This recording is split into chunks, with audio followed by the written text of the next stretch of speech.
እርጉዝ መሆኔን አላውቅም ነበር። እርጉዝ መሆንሽን አታውቂም ነበር? አዎ በጆሮዬ ነበር ነብዩ የነገረኝ እርጉዝ ነሽ ያንቺ ቤት የሚገባ ወንድ ልጅ አለ አለኝ። ሄይ እርጉዝ መሆኗን እሷ አታውቅም፣ እግዚአብሔር ግን ያውቃል። አሜን። ንገረው አጠገብ ላለው ሰው አንተ ማታውቀውን የሚያውቅ ጌታ አለ። እሷ እርጉዝ እንደሆነች አታውቅም፣ ግን እግዚአብሔር ግን ምን አላት? ወንድ ልጅ ትወልጃለሽ። አሜን። ከፍ አድርግ ልባርክ። እግዚአብሔር ያየው በዚህ ወር ይሁንልን። እሺ እንደዛው ያኔ አንተ ነበርክ የሰበከው የይሁዶችና የግብጾች ሴቶች የይሁዶቹ ሴቶች እንዲሁ ነው የሚወልዱት። ወንድ ልጅ ስለሚወለድ ወንድ ልጅ እንዳይወለድ ሲወለድ አንቃችሁ ግደሉ ስለተባለ እነሱ ግን አዋላጇ እዛ ሳትደርስ ነበር የሚወልዱት አልክ። ግብጾቹ ግን ተሰቃይተው ጮ ምናምን ብሎ ነበር የሚወልዱት አልክ። እንደዚህ ሰበከ። ወንድ ልጅ ተወለደልኝ ስሙም ክሩቤል ተብሎ ይጠራል አለ። ስሙም ክሩቤል ነው። አራጨብጭሎ እኔ የዛን ቀን የሰበኩት ስብከት ደግሞ እግዚአብሔር ከእስራኤላውያን ጋር ከመኖሩ የተነሳ ፈርዖን እንዲህ አለ መጣና እንዲህ አላቸው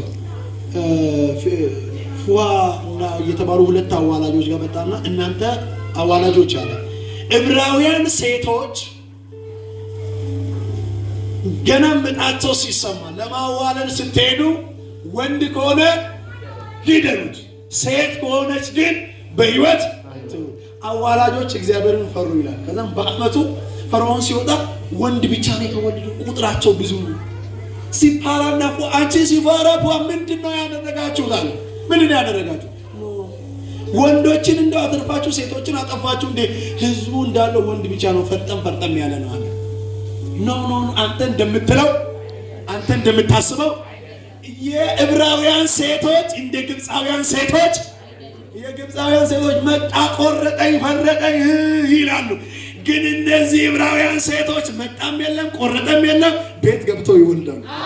የሚበሉት ዱባ ነው፣ የሚረግጡት ጭቃ ነው። የሚወልዱት ግን መንታ፣ የሚወልዱት ግን ወንድ ለኔ ነው የሚል ጮኸ አሜን ይበል።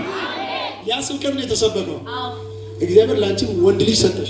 ወንድ ልጅ ሰጠኝ። እንዲሁ እኔም እንደ እስራኤሎቹ ወለድኩኝ፣ ገብቼ ወለድኩኝ። ሄይ መልእክት አለኝ ለዛሬ ለአንድ ሰው። እግዚአብሔር ምስክር፣ ረዳት በሌለበት አጋዥ በሌለበት እግዚአብሔር ብቻውን ይረዳል። እግዚአብሔር ብቻውን ያግዛል። ለኔ ነው የሚል ጮሆ አሜን ይበል። አስቡ፣ እሷ እርጉዝ እንደሆነች አታውቅም። እግዚአብሔር ግን ወንድ ልጅ ትወልጃለሽ፣ ማህፀንሽ ላይ ልጅ አለ ብሎ ተናገረ። የምትወልጂው ወንድ ነው አለ።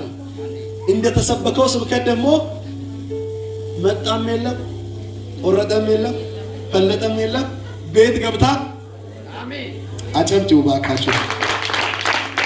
ይሄን ጌታ ምን ትይዋለሽ? ለዚህ ጌታ እኔም ብሎ አመሰግነዋለሁ። ይሄ ምስጋና የሚገባው ጌታ ነው።